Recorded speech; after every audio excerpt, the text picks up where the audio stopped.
지난 시간에 혹 기억하시는지 모르겠어요.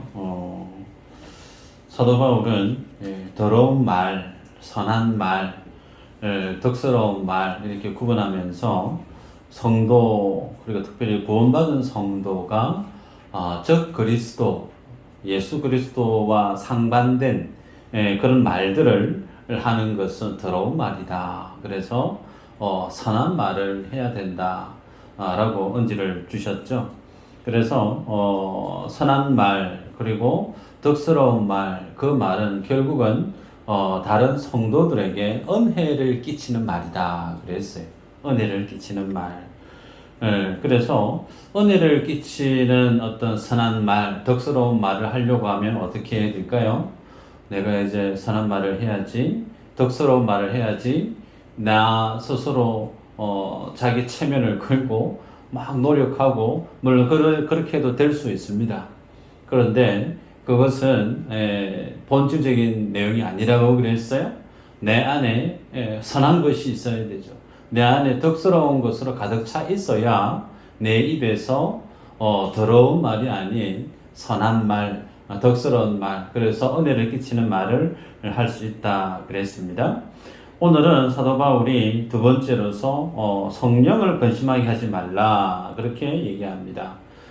또 다른 구원받은 에베소 교회 성도들에게 구원받은 하나님의 교회요 성도는 마땅히 이러이러한 것을 실천해 가야 된다. 소위 실천 강령이죠.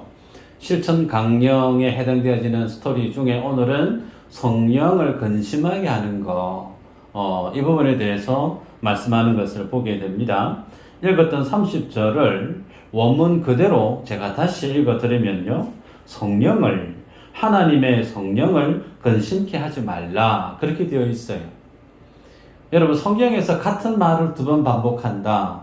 그것은 기본적으로 뭘 뜻할까요? 강조죠, 강조. 성령을 근심케 하지 마라. 다시 얘기하면, 오늘 사도 바울이 30절 위에 있는 내용과 30절 밑에 있는 내용들이 하나같이 지금 어디에 중심에 얽혀 있느냐면 성령 하나님과 얽혀 있다는 거예요. 그래서 하나님 앞에서 덕스럽지 못하고 바람직하지 못한 그 모든 말들은 지금 종국에는 어디를 향하고 있느냐면 성령을 근심하게 하는 말로 귀결되어져 있다. 그렇게 말씀을 합니다. 여러분, 지난 시간에 말씀을 드리고 나서 혹 여러분이 지난 시간 중에 스스로 말하는 것에 대해서 주의를 했는지 모르겠습니다. 집에서 친구들 혹은 교회 성도들 앞에서 내가 하는 이 모든 말들에 있어서 다른 사람을 정죄하고 다른 사람을 판단하는 말이 아닌 다른 사람을 살려주고 기억나십니까? 칭의격감, 비비원불 까드셨죠? 한번 따라 할까요? 칭의격감은 뭐죠? 비비원불은 죄송합니다. 비비원불은 백해무익이요. 칭의격감은 다다익선이라. 풀어주세요. 비비원불이 뭐라고 했어요? 비난하고 비교하고 원망하고 불평하는 것은 백해무익하고, 그 다음에 칭찬하고 위로하고 격려하고 감사하고 이거는 많을수록 억시 좋다. 그죠? 여러분들이 정말 비비원불 안 했으면 좋겠고 칭의격감 하셨으면 좋겠어요. 그런데 이런 어떤 성도가 하루를 살아가는 시간 속에 참 많은 말들을 입 밖으로 내뱉는데 입 밖으로 내뱉는 이 모든 말들은 결국은 무엇에 대한 내용이냐면 내 안에 있는 상황을 드러내는 거라고 그랬습니다. 소위 내 내면의 엑스레이의 결과가 뭐라고요? 말이에요. 내 안의 생각이, 내 마음의 상태는 얼굴 표정으로도 드러나지만 가장 더 중요한 것은 내가 하는 말로 가장 드러납니다. 그런데 이 말이 좀 더 본질적으로 들어가면 무엇과 직결되어져 있느냐면 구원의 문제와 직결되어져 있습니다. 여러분, 성도가 입 밖에 내뱉는 이 말과 하나님께로부터 내가 구원받은 구원의 문제가 직결되어져 있다. 여러분, 이 부분에 있어서 여러분 인정하실지 모르겠지만 제가 설명을 드립니다. 성경에서 예수 믿고 구원받는 것을 어떻게 풀어가던가요? 단순히 이 땅에 살다가 하나님 나라 주소 변경하는 게 천국이 아니라고 그랬습니다. 소위 예수 믿고 구원받는 것은 관계 회복이라고 그랬죠. 하나님과 나와의 관계의 회복이 뭐라고요? 구원이라고 그랬습니다. 그래서 나와 하나님과의 관계 그 회복이 구원인데, 그러면 그 구원은 관계의 회복은 결국은 하나님과 나라고 하는 사이에 화목함을 뜻합니다.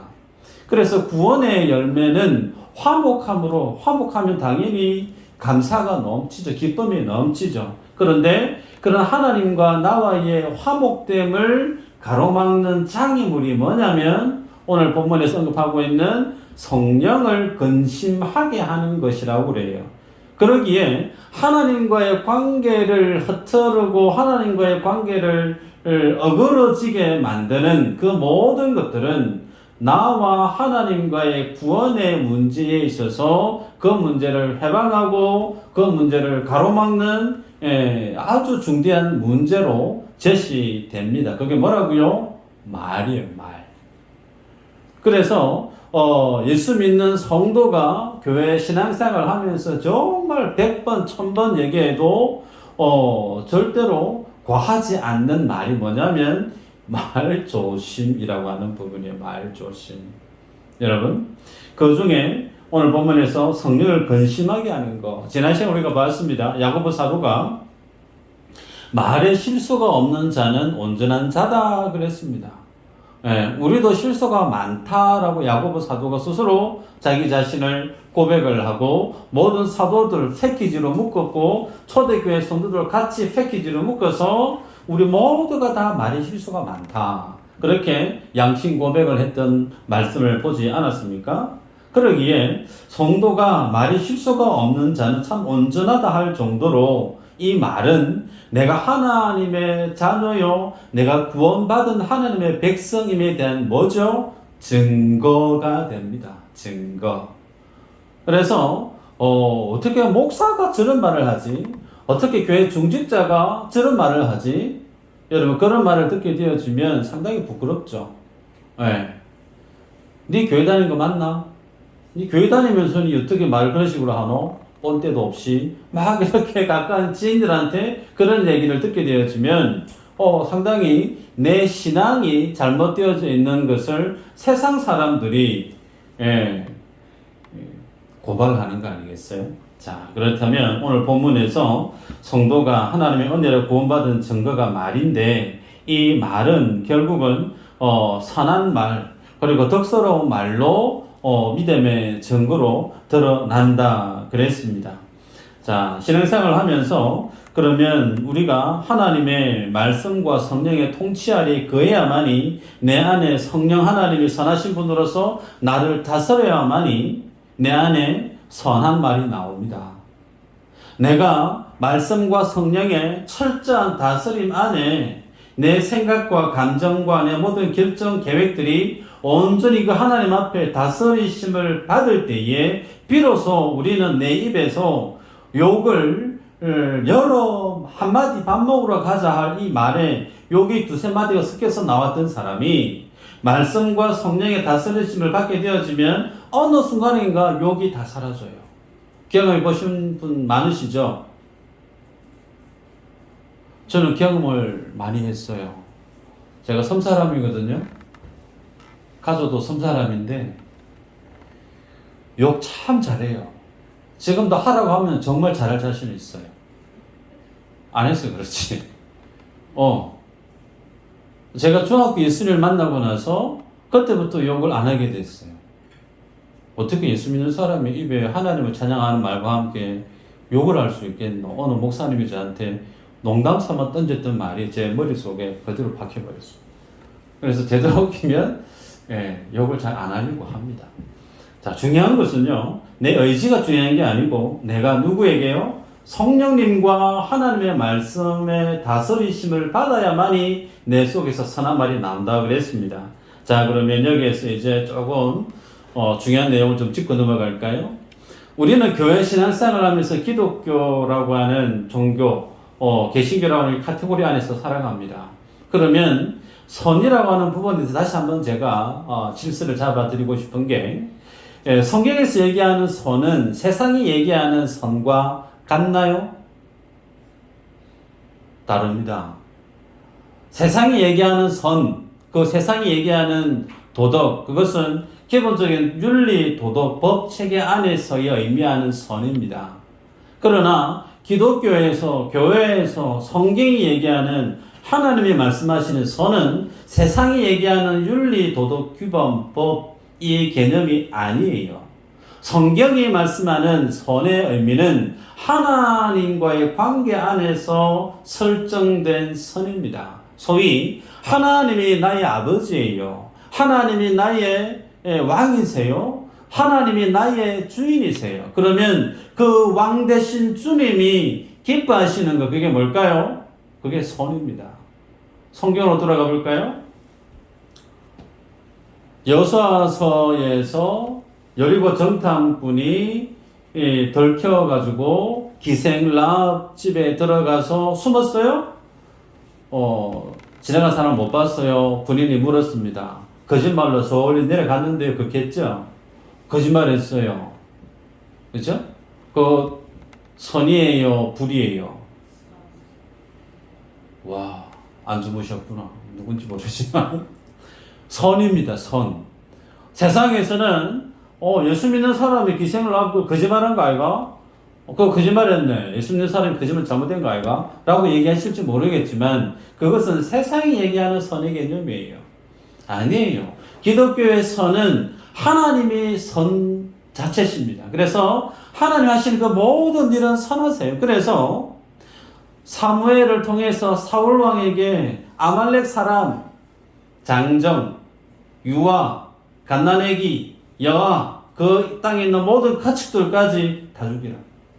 여러분, 총칼 들고 있는 군인과 군인이 싸워서 상대방을 죽이는 것도 끔찍한 일인데 갓난애기예요. 힘없는 여인이에요. 민간인이죠. 그 사람들까지 주님이 다 죽이래요. 세상에서 얘기하는 하나님 정말 잔인한 하나님이다. 구약에서의 하나님은 정말 피도 눈물도 없는 무서운 하나님이야 라고 세상 사람들은 인지합니다. 그런데 그것이 뭐라고요? 선하다는 거예요. 왜요?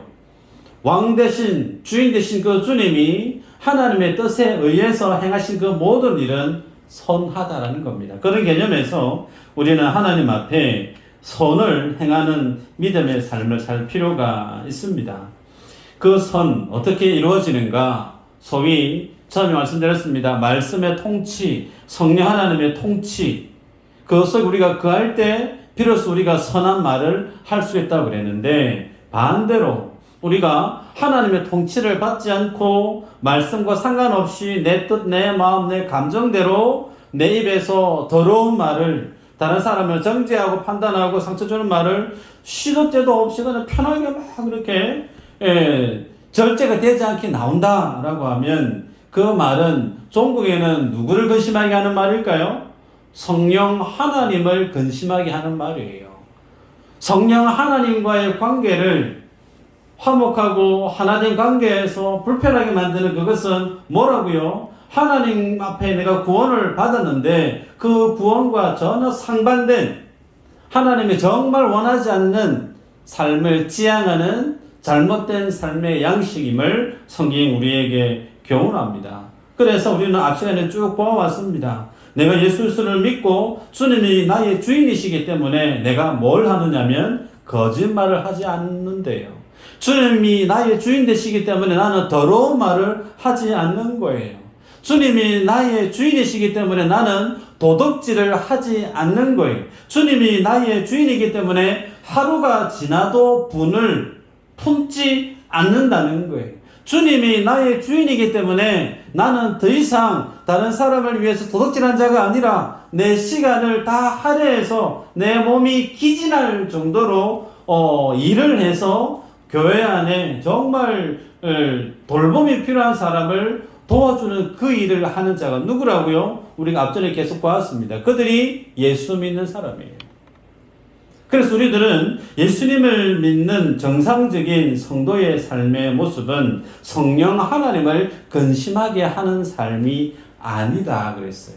근데 그 근심하게 하는 말이 오늘 본질에서는 말이라고 하는 부분이 차지하고 있어요. 말. 자, 그러면 에베소서 1장 13, 14절을 한번 띄워볼까요? 한번 읽어보십시다. 시작.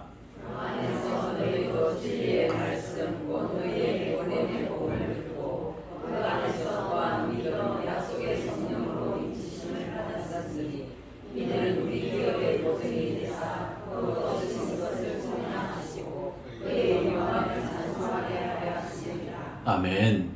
자, 여기 보면 우리가 1장의 내용, 작년에 봤던 내용이에요. 벌써 기억이 없으시겠죠? 네. 자, 성령 하나님이 우리와 어떤 관계에 있는가에 대해서 한번 기억을 떠올리고 본문을 계속 봤으면 좋겠습니다. 이 내용에 보면 우리가 구원 얻는 과정 속에서 약속의 성령이 인치심을 받았다라는 표현이 있습니다. 보이죠? 그리고 두 번째는 우리가 기업의 보증이 되었다라고 말씀도 있습니다. 그래서 성령님이 우리의 기업의 보증이 되셨다. 헬라어 원문에는 보증금 그렇게 기록되어져 있습니다. 여러분들이 집을 사든지 특별히 우리 교회가 이 예배당을 건축하면서 재정적인 어려움이 있어서 대출을 신협에서 했습니다. 그런데 은행에 가서 돈을 빌리려고 할 때 그냥 은행이 얼굴 잘생기셨다고 얼굴 이쁘시다고 돈 빌려주는 데가 있던가요? 없어요. 여러분 가도 다 못 받아요. 예외 없이. 누가 받을 수 있을까요? 돈 빌려 받을 수 있는 자격이 있어야 되겠죠. 그러려면 보증할 만한 무슨 뭐가 있든지 아니면 보증인을 데리고 와야만이 내 신용을 더해서 그분의 신용만큼의 대출을 받을 수가 있잖아요. 그렇게 해서 보통 집을 사고 이런저런 큰 대소사를 쳐내죠. 자, 똑같습니다. 하나님께서 우리들을 구원하실 때 자신의 독생자를 십자가에 살찌져 죽게 하셨어요. 그 자신의 독생자가 십자가 피 흘려 죽으시고 그 주님의 죄 없으심, 그 하나님의 왕 되신 그 의를 우리에게 주셨기 때문에 우리가 하나님을 아버지라 부를 수 있는 그런 자격이 주어진 거 아니에요? 이것만으로도 우리들은 정말 감당할 수 없을 만큼의 큰 은혜죠. 내가 열심히 일해서 도 닦아서 하나님이 원하시는 그 수준의 의에 도달하라고 하면 세상에서 그 하나님의 의에 도달할 수 있는 인간은 아무도 없습니다. 그죠? 그런데 아무것도 하지 않았는데 자신의 아들을 나 대신에 십자가에 살찌져 죽게 하신 그 하나님의 사랑, 이것은 비밀이에요. 이게 어떻게 알 길이 없습니다. 내가 왜 그런 사랑을 받을 만한 자격이 있는지 도무지 성경을 봐도 답이 없어요. 근데 여기 이 사랑도 참 대단한 건데 여기에 플러스 알파가 뭐가 있느냐면 성령 하나님이 우리의 보증이 되셨다는 거예요. 소위 여러분들이 예수님을 믿고 신행생활을 지금까지 해오시는 동안 나는 한 번도 죄 지은 적이 없다. 그런 분 있으십니까? 나는 한 번도 다른 사람 마음에 상처 준 적이 한 번도 없다. 그런 분 계세요? 혹은 거짓말 나는 한 번도 안 했다. 계세요? 한 번도 안 계시네요. 다 저하고 비슷한가요? 우리들은 허물이 너무 많아요. 우리들은 하나님 앞에 내가 살아왔던 삶의 청사진을 다 오픈하고 서면 부끄러워서 그 주님의 백보자 심판대 앞에 설 인간이 아무도 없습니다. 내가 행한 삶을 주님이 일일이 다 생명책에서 네 그때 뭐 했고 일일이 다 복귀시켜 주시면 우리는 얼굴 들고 주님 앞에 서 있을 수가 없어요. 그런데 뻔뻔스럽게 그 하나님의 복받아 심판대 앞에 서서 고개 딱 들고 하나님의 얼굴을 바로 대면할 수 있는 자격이 어디에 있을까요? 성령 하나님이 나의 보증인이 되시기 때문에 그래요. 나는 부족해요. 나는 자격 없어요. 나는 죄악투성이에요. 모자라고 어리석고 허물 뿐인 죄악에 뒹굴고 살던 정말 말 그대로 죄인이에요. 그런데 그 죄인의 모습을 주님이 모르시는 거 아닙니다. 그 죄인의 모습 더하기 주님이 뭘 또 주셨죠? 성령을 우리의 보증금으로 삼으셨다는 거예요. 우리의 모든 그 부족함에 대해서 하나님이 그 모든 불의함과 연약함과 모자람에 대해서 하나님이 성령 하나님이고 완전하신 의로 주님이 함께 심판대 위에서 보시겠다는 거예요. 그래서 우리는 없어요. 주님 앞에 서면 나라고 하는 존재는 없어요. 내가 내밀 수 있는 의, 내가 내밀 수 있는 공로 아무것도 없다는 거예요. 뭐가 있을까요? 예수님의 보혈이 있고 성령 하나님이 나와 함께 가신 보증되신 성령님 때문에 우리가 그 주님의 보좌 앞에 나아갈 수 있게 된 거죠. 그래서 우리들은 이런 하나님의 구원하심을 입은 성도들입니다. 내가 예수님을 믿고 구원받은 이 구원이 얼마만큼 완전한가를 여러분이 기억하셔야 돼요.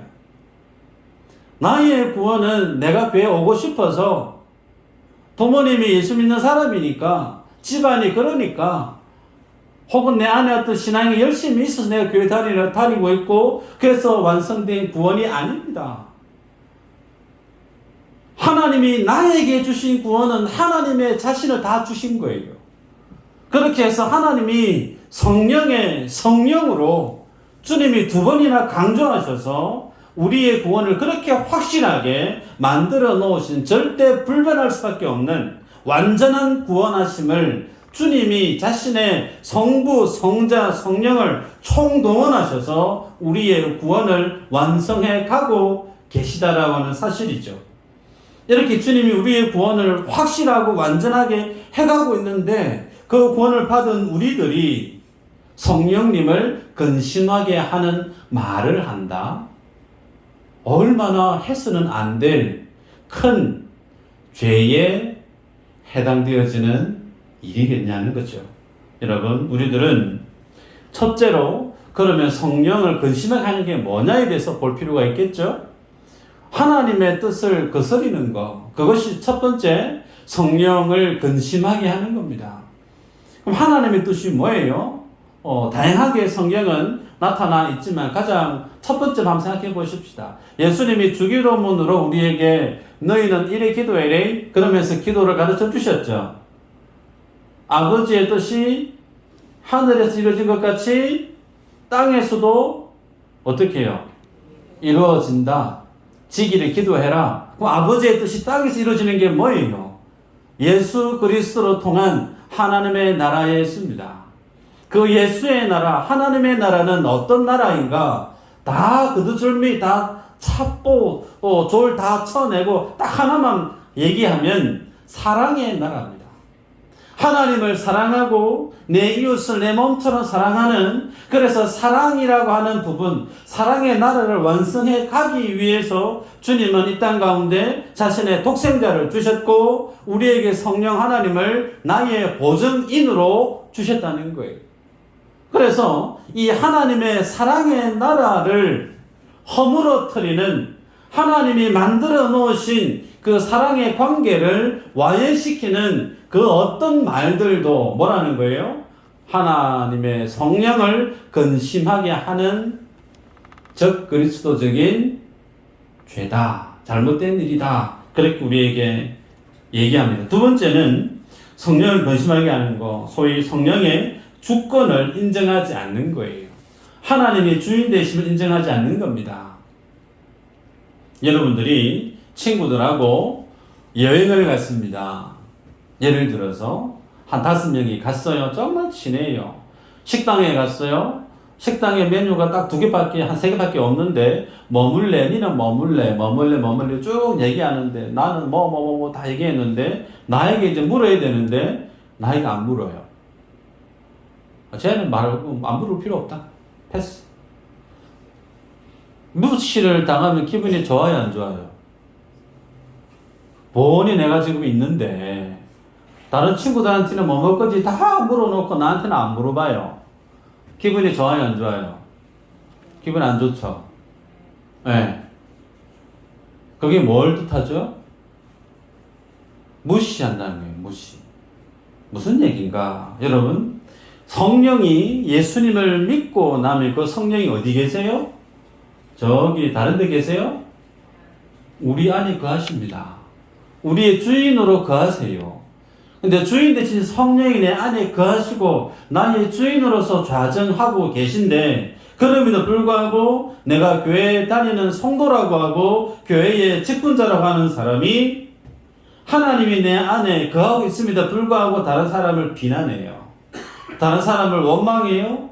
다른 사람을 불평하고 다른 사람의 그 하나된 공동체에 대해서 잘못된, 좀 넘어가도 되는데 덮어줘도 될 법한 일을 굳이 반찬거리 삼아서 잘건 그렇게 해서 다른 사람에게 마음을 후벼 파요. 그래서 눈에 눈물을 꼭 쏟아내게 만들고 감정에 썬뿌리를 긁어서 만들어내서 하나된, 하나님이 하나 되게 만드신 그 공동체를 무너뜨리는 그 말들을 하는 그 모든 스토리, 과정들, 뭘 무시하는 거예요? 내 안에 성령님이 지금 주인으로 계신데 그 주인을 의식하지 않는 거예요. 여러분이 집안의 어른이십니다. 예를 들어서 며느리가 왔어요. 자식내가 왔어요. 내가 번이 있는데 내 앞에서 지금 접시가 날아다니고, 예? 냄비가 날아다니면서 막 싸워요. 그럴 수 있습니까? 그런 집안 있어요? 없잖아요. 적어도 부모님이 있을 때는 말 조심하고 행동 조심하고 뭘 의식하죠? 엄마 있다고, 아빠 있다고. 최소한 그렇지 않습니까? 내 안에 성령님이 거하시는데, 성령이 거하시는 전인데 그 사실을 전혀 인지하지 못합니다. 못해서 다른 사람에 대해서 비방하고 하나님 앞에서 하지 말아야 될 행동을 스스럼 없이 마음대로 살아가는 그 모든 일련의 언행들, 뭐라는 거죠? 성령을 근심하게 하는 일들이다, 그렇게 말합니다. 자, 그러면 좀 더 적나라하게 볼까요? 에베소서 교회입니다. 지금 다른 교회가 아니라 에베소서 교회 안에 있었던 일들을 바울이 지금 언제합니다. 31절 32절 한번 읽어보십시다. 시작.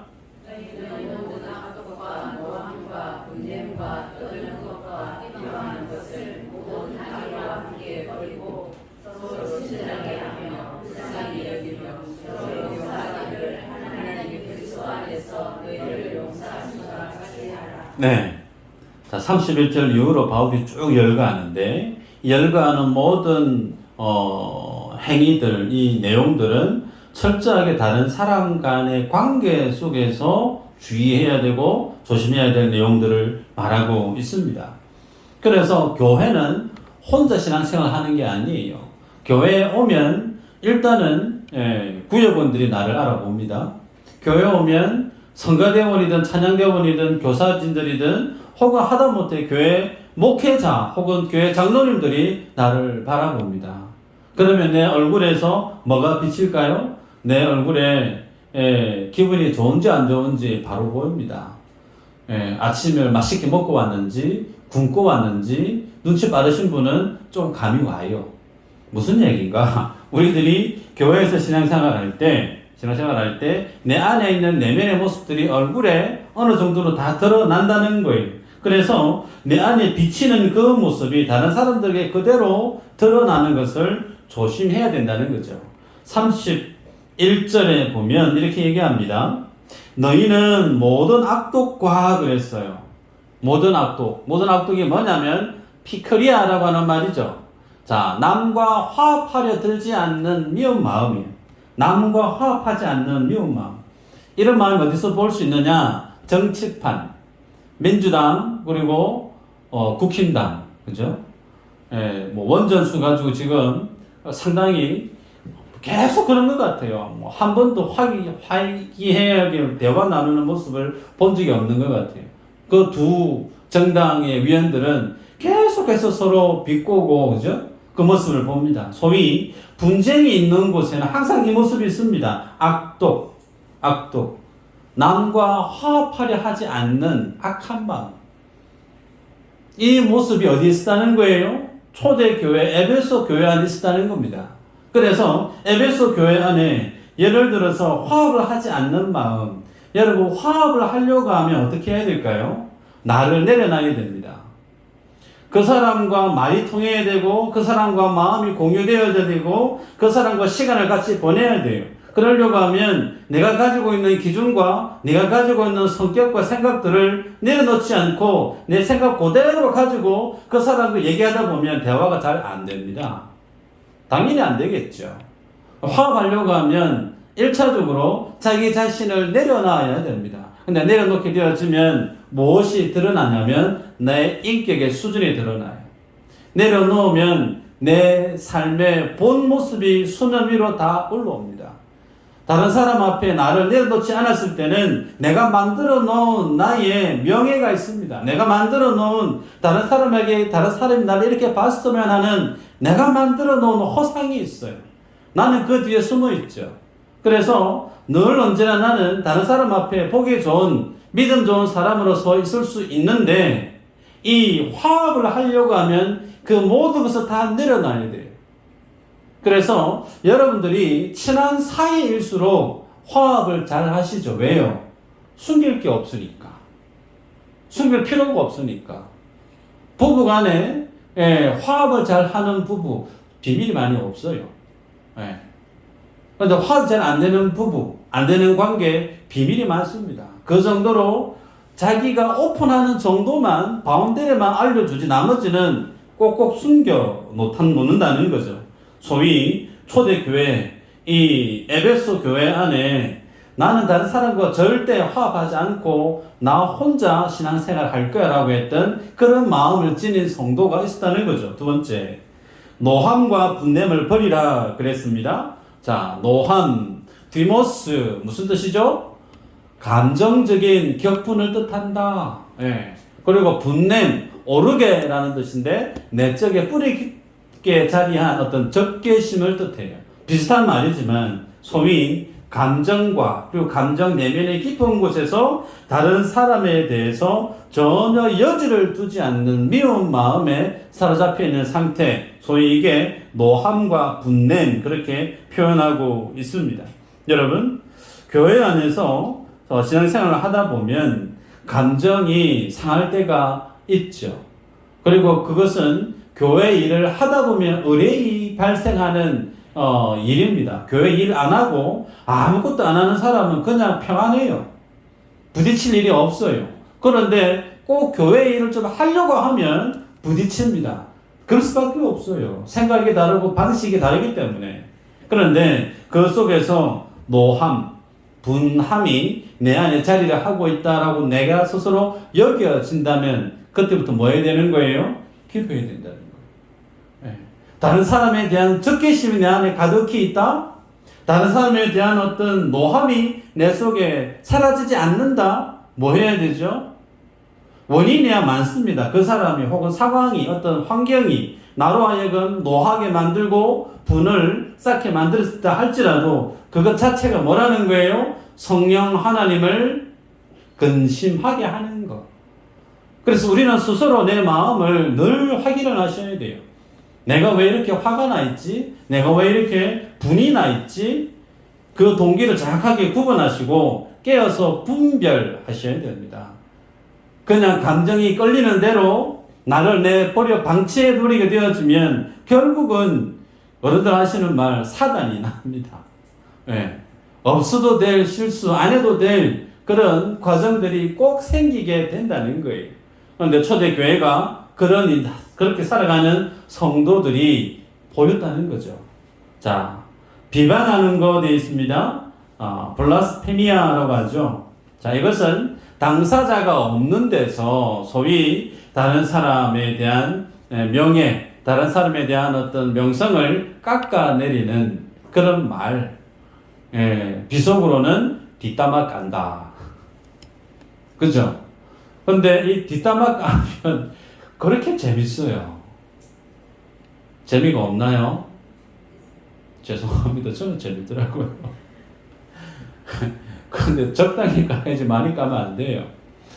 중요한 것은요, 이 비방하는 거, 상대방을, 그 명예를, 상대방의 그 어떤 존중해야 될 그 상황을 깎아내리는 그런 말들. 여러분, 교회 안에 성도들은 제발 조심하셔야 됩니다. 예.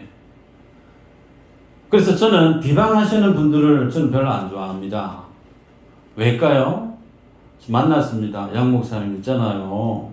어느 게 어느 목사님 정말 사람 못쓸 사람입니다. 그러면서 그 목사님을 막 디스를 해요.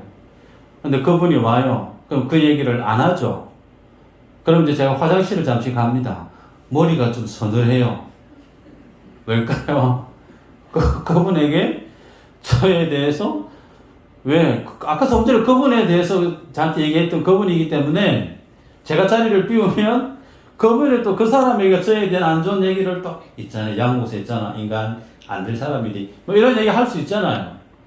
그러니까 저는 아예 비방을 절개하시는 분들은 좀 멀리 하려고 애를 씁니다. 그래서 제가 최석선 권사님부터 여쭤봤습니다. 통영에 성도님들이 볼 때 괜찮은 목사님 누가 있으면 알려주세요. 한 분이 알려주시던 적이 있어요. 기억나시는지 모르겠어요. 2주 뒤에 그분을 만나 뵀습니다. 정말 괜찮더라고요. 그래서 그분하고는 교제를 해도 되겠다. 여러분, 비방하는 거, 특히 교회 안에서의 비방은 여러분의 삶에서 이제 도려내시기를 바래요.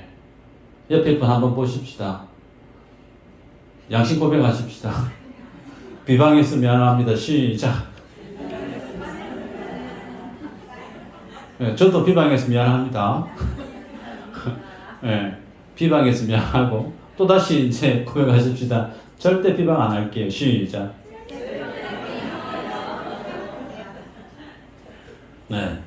한마디도 토신을 달고 싶었는데 내가 비방하면 내가 네 애다. 그 얘기하고 싶었는데 하나님이 우리에게 원하시는 거 비비원불 아니라는 거죠. 특히 교회 안에서는 비방하는 거 여러분 말이라고 하는 것이요 다리가 없어요. 다리가 없는데 날개가 있는 것 같아요. 얼마나 빨리 오는지 몰라요. 그래서 저는 다른 사람에게 한 말, 저 이 얘기 절대 안 들어갈 줄 알았는데 때가 되면 돌아 그 말이 원래 주인을 찾아옵니다. 여러분 그런 경험 있죠? 야, 어느 분 참 믿었는데 나한테 그런 얘기를 했다고 막 그러면서 얼굴이 울그락불그락 막 잠을 못 자고 막 그런 일도 혹 있을지 모르겠어요. 근데 그 비방하는 부분에 대해서 우리가 이제 좀 하나님 앞에 이거는 반드시 재단을 해야 됩니다. 끌어내야 될 좋지 못한 모습이죠. 말씀을 맺는데요. 제가 휴가 기간에 대구의 교회와 구미에 있는 교회 탐방을 했습니다. 대구에 있었던 교회는 제가 목사 안수 받고 그리고 선교 파송을 받았던 교회인데 그 교회에 교회 탐방을 기회가 되면 추진했으면 하는 교회입니다. 소그룹에 대해서 너무나 앞서 있는 교회고 시행착오가 너무나 많은 교회여서 가면 좋게 배울 것이 많은 교회입니다. 그런데 구미에 있는 그 교회도 소그룹으로 이쁘게 성장해 가고 있는 교회예요. 근데 그 교회를 제가 좀 압니다. 그 교회에 유력한 어느 성도님 한 분이 계신데요. 그분이 교회의 재정에 상당한 부분을 책임을 지십니다. 그리고 교회의 굳은 일은 그분이 또 많이 하세요. 그러다 보니 시족 사회이다 보니 그분으로 구성을 해서 많은 성도님들이 응집되어져 있어요. 결집되어져 있습니다. 그런데 이분이 하시는 모든 이야기가 거지 교회에서의 공론으로 통과되어지는 게 비일비재합니다. 그런데 그 교회의 문제점이 뭐냐면요. 새가족이 견디지를 못해요. 새가족이 와서 예배를 드리면 생각이 다를 수 있지 않습니까? 그 성도님과 새가족이 오신 분이 다른 생각일 수가 있어요. 예, 그러면 그 다양성에 대해서 인정하면 되는데 그 다양성을 인정하기 싫어서 이 성도님이 그때부터 뭘 하느냐면 사람들을 움직입니다. 사람들을 움직여서 그 사람에 대해서 안 좋은 말들을 막 공론화 시키죠. 결국은 소위 그것을 우리는 왕따화 시킨다 그렇게 표현할 수 있는데 그렇게 되어지면 새가족이 와서 견딜까요? 견디지 못해요. 뭐지 마지막에 그냥 또 다른 교회로 이전하고 그래서 그분은 교회 안에 자기를 지지해주는 사람만 있기를 원하는 거예요. 여러분 그 교회 괜찮은 교회일까요? 기형적인 교회입니다. 왜 교회 안에 다 나를 사랑하는 성도만 있어야 될까요? 그 바라는 마음은 좋게 이해가 돼요. 근데 그건 교회 아닙니다. 그런 교회 없어요, 성경에는. 더 적나라하게 말씀을 드리면, 제가 교회에 왔어요. 여러분들이 저를 투표를 해서, 그렇게 청빙을 해서 제가 이 자리에 있습니다. 예, 저는 모릅니다. 어느 분이 저를 좋아해서 양 목사는 괜찮겠다, 데리고 오자. 아니, 제 양반은 좀 아닌 것 같은데. 저는 모릅니다. 어느 분이 저를 마음에 두셨는지 혹은 뭐 그때는 못 알아봤는지는 모르지만 여러분 사람은 모든 사람에게 다 존중받는 건 정말 좋죠. 기대치예요. 근데 그러지 못할 수도 있습니다. 그죠? 그게 뭘까요? 교회입니다. 왜 교회가 모든 사람에게 다 나를 인정받기를 원할까요? 자기 욕심이에요. 교회는 그런 곳이 아니에요. 교회는 연약한 사람이 모인, 죄 많은 사람들이 모인 곳이 교회입니다. 그래서 심지어 사랑하기 힘든 사람들이 모여있는 곳이 교회예요.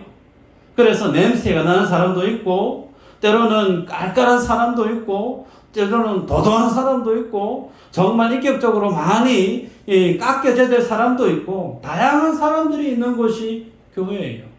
그래서 그 교회는 성령님이 그 교회를 단단히 붙들지 않으면 그 교회는 금세 모래알처럼 흩어지고 맙니다. 모래알처럼. 그래서 우리들은 날마다 십자가 앞에 서야만이 참된 교회다움을 견지해 갈 수가 있어요. 저는 한때는 그랬습니다. 양목사, 양전도사, 교회에서 다 나를 사랑하는 줄 알았습니다. 초창기 때, 교육전도사 때. 근데 그거 아니더라고요. 제가 충격이었어요. 나를 왜 싫어하지? 왜 나를 싫어하지? 이해가 안 되고 힘들었던 적이 있어요. 이제는 제가 너무 잘 압니다. 안 좋아할 수도 있고, 싫어할 수도 있고, 미워할 수도 있다. 그럼에도 불구하고, 사랑하기를 힘쓰고, 이해하기를 힘쓰고, 그리스도 안에서 하나된 공동체로 세워가는 그 일. 내 힘으로 되는 거 아니고, 하나님으로 되는 일이다.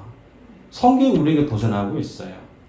바라기는 우리 미수 제1교회는 이 성령이 근심하게 하는 이 일들, 에베소서 교회가 잘못 살았던 그 사례들, 그 전체를 밟지 않기를 축원합니다. 그래서 기억하십시다. 말 조심은 100번, 1000번 강조해도 부족함이 없습니다. 할 수만 있으면 살리는 말 하세요. 살리는 말. 비교하고 원망하고 불평하고 깎아내리는 말은 내 사랑하는 자식들에게도 그 어느 누구에게도 하지 마세요. 어느 누구에게도. 친위 격감만 여러분의 삶들 속에 풍성히 담아내는 여러분 되시기를 축복합니다. 기도합니다.